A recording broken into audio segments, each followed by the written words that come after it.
When it comes to investing in the stock market, my personal strategy involves looking for companies that are on a dip that still have very solid fundamentals. And today we're going to be talking about three separate companies: Novo Nordisk, Lululemon, and FICO, which are all trading very close to their 52-week lows. And I want to start by taking a closer look at Novo Nordisk.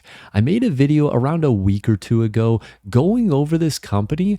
However, I don't think I did it complete justice because I think there might be a little bit more upside to this company than I had previously projected. And the reason for this slight adjustment in thinking is I was watching a podcast with Seth Marks the other day, and what he brought up is comparing valuations versus the S&P 500. This is a very fundamental thing. It's nothing that is really that surprising. However, oftentimes you kind of need these reminders as investors of what really matters in the stock market. And when we're talking about valuation, right now the S&P 500 is trading at a forward PE ratio of a 24. This becomes very important when we consider where Novo Nordisk is trading at. So right now, Novo Nordisk has a forward PE ratio of a 13.48. However, again, this does not tell the full story. You need to consider a few different factors. Basically, when we're looking at the S&P 500 and it's trading at a 24 forward PE ratio, we need to consider top and bottom line growth for the S&P 500 versus what is expected for Novo Nordisk. And as of Q2 of 2025, revenue growth for the S&P 500 is sitting at 6.4%. However, over the last 5 years, we have seen slightly higher growth on average of 7.2%. So personally, I'm going to look at this 7.2%, and what we need to do is we need to compare this to expected growth for Novo Nordisk. And as of Novo Nordisk's most recent earnings announcement back on August 6th, they estimated that their total revenue growth for 2025 is going to be around 8 to 14%. So that would clearly be well above what we are seeing from the S&P 500. But there are a couple of things to keep in mind with this number. What we could see is over the first 2 quarters of this year, they have grown by a significant margin: 15.8% year over year for their top line in the first quarter, and then 19% in the second quarter. So what that means is over the next 2 quarters, there's expected to be a lot less growth. And we can see that at the end of 2024, they were bringing in $42.1 billion of trailing 12-month revenue. If that were to grow by 8% year over year, that would mean that the company is bringing in $45.47 billion of trailing 12-month revenue by the end of 2025.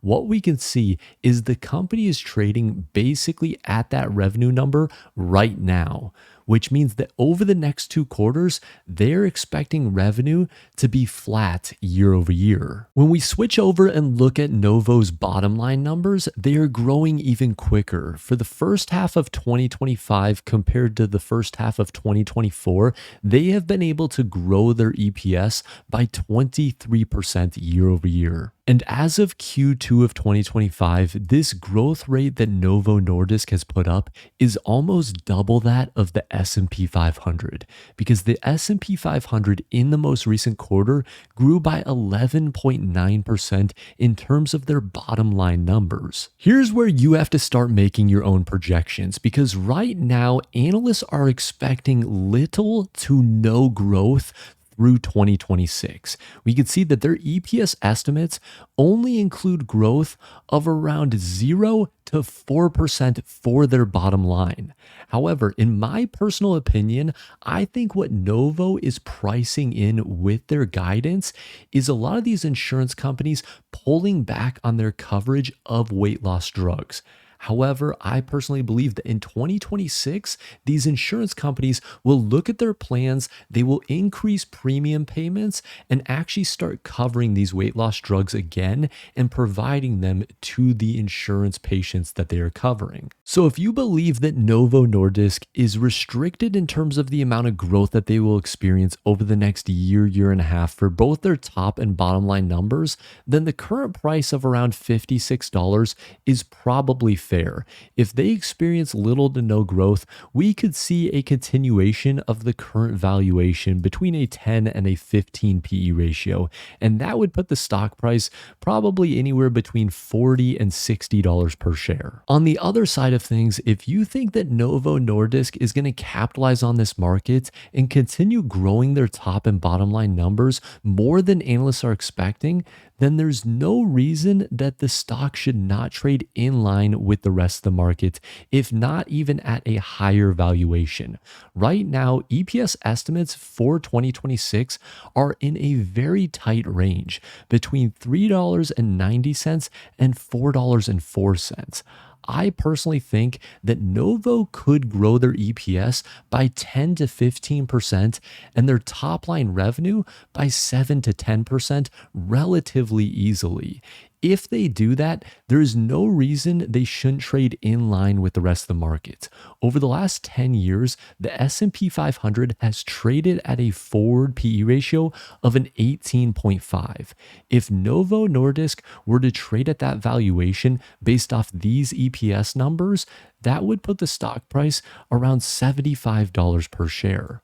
However, again, if we see the company actually growing at a faster rate for their top and bottom line numbers, I think it could be possible that the stock trades at a 27 PE ratio, which would put their stock price around $105 to $110 per share. So generally, as I think more about Novo Nordisk and the opportunity that lies in front of them in this weight loss market, I get more and more bullish on this company.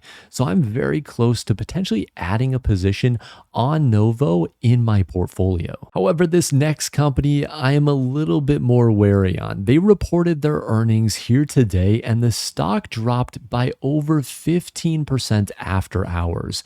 And that is none other than Lululemon, ticker symbol LULU. Overall, the numbers that they reported for this quarter were not bad. They beat on their EPS and they came through basically in line with analyst expectations for their revenue number, which came in at $2.5 billion or up 7% year over year. However, comparable sales only increased 1%. Growth in the Americas was only 1% as well for top line. However, internationally, they were able to grow their revenue by over 20%. Much like Novo Nordisk, the concern from investors came around the guidance that the company provided for 2025. They dropped their revenue estimate for the year down to around $10.85 to $11 billion of revenue, which is only growth of 2 to 4% year over year. This is much lower than what analysts were expecting. They also dropped their EPS estimates for the year down to between $12.77 and $12.97 from around $14 previously. And the biggest impact on all of this came from the fact that the company is expecting a reduction in gross profit of approximately $240 million associated with tariffs. I do still think that Lulu could be an interesting opportunity. The forward P ratio is only a 13.44 and their PEG ratio is sitting at a 0.85.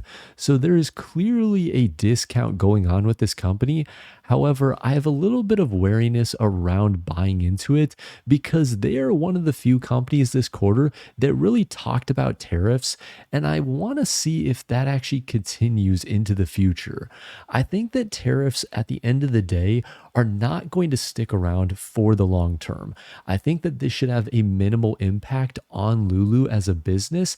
However, I think they might be disguising some other issues that are going on within the company in terms of their customer base and how well they're actually keeping and holding on to their customers.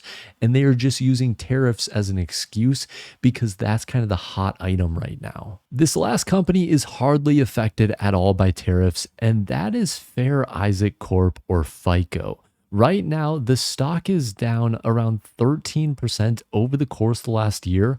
However, during that time period, it hit a peak of around 23, almost $2,400. And from that point till now, the stock is down by over 36%. And ultimately, what is driving this stock price down is the government right now is looking at potentially shifting away from some of the ways that they have evaluated credit scores in the past. So what they have done in the past is they've looked at mortgages or people getting mortgages, and they've required a number of different credit scores to be ran against those people before they could be given a loan. They may be reducing that number down to 2 different credit scores or credit reports being ran versus having 3 credit reports being ran. What that could result in is less credit volume for FICO. And the reason this is having such a big effect on FICO is because over the last 2 years, we have seen a massive growth cycle for the company. They have been growing their top line numbers by 10 to 20% consistently. And alongside these very strong top line numbers, the bottom line has grown significantly as well over the course of the last 2 years. In 2023, their trailing 12-month EPS was sitting just under $15 per share. However, as of their most recent quarter, it was sitting at $25.57 of trailing 12-month EPS. And ultimately, what this potential change in policy from the government has done to FICO is it has created a lot of worry around whether the company can continue these growth rates. And ultimately, what lower growth will lead to for FICO is lower valuations. And we can already see this reflected in the company. As of December of 2024, they were sitting at a forward PE ratio of over 65. That has since fallen all the way down to 42.37. Ultimately, what the government is trying to do is they are trying to increase competition amongst credit score providers. And what this could lead to is lower revenue growth as well as slimmer margins for these companies. So that could obviously have a big effect on FICO, and we could see it reflected in some of their numbers. For me, I think it's still a little bit early stages to see how big of an effect this will actually have on FICO. So I'm kind of just more paying attention to this company right now to see what kind of gets played out over the next year or so. I want to make sure that I'm fully transparent with you guys on this channel. Right now, I do not own any of these 3 companies. I do not own Novo, I do not own FICO, and I do not own Lululemon. However, the company that I am most likely to buy is definitely Novo Nordisk. I'm very bullish on the healthcare industry, and that's reflected in my portfolio. This is the YouTube portfolio, and right now we are sitting at a value of just over $75,000. And you can see from the positions that I hold in this portfolio that I am very bullish on the healthcare industry. I have 24 shares of United Health Group and 225 shares of Oscar Health. I think over the next 1 to 3 years, the healthcare industry will outperform the S&P 500. Right now, we are seeing a short-term dip, which I think is offering a lot of investors an opportunity to get into great companies at a very low price. But of course, that is just my opinion. Let me know down below, what are your thoughts on these 3 companies? Do you hold any of these 3? Are you buying any of them currently, or are you even selling out of a position in one of these 3 companies? Let me know down below. While you're down there, drop a like on the video and subscribe for more videos like this one. And as always, have a wonderful rest of your day.